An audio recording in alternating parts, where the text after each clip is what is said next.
You actually need an act of Congress to get rid of an agency, but there are already members of the House and the Senate who have introduced legislation to do just that. So what Donald Trump did with the executive order was make it clear that he was serious about dismantling the department, and he signaled to members of Congress that they should move forward, and they are.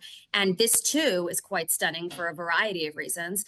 We knew that he planned to move student loans outside of the Department of Education, but the department does far more than administer student loans. When we think about education funding, standards and testing, school lunches, and those kinds of programs, access for students who have learning disabilities, all of that is now ostensibly going to get returned to the states. And that means wide variation across the board, no real federal standards. And the extent to which you receive a decent public school education is now going to be contingent more than ever on where you happen to live.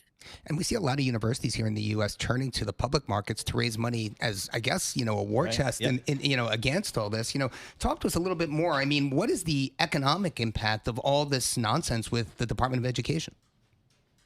It's pretty substantial. I mean, partially it will have to do with public schools, K through 12, which is what I was just talking about. But universities and colleges across the country are also playing a major role. If their funding is linked to this administration or what Donald Trump's priorities and preferences are, they're in a very precarious position. We've seen, for example, the more than $400 million cut to Columbia University a couple of days ago.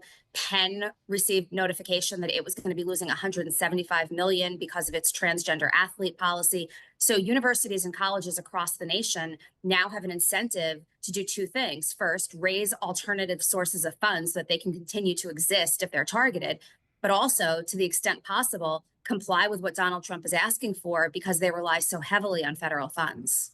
We know that student loans were postponed under the Biden administration during the period of COVID. Talk to us about that front. Do we expect, students or former students to begin paying back their loans anytime soon? And is there any news on that?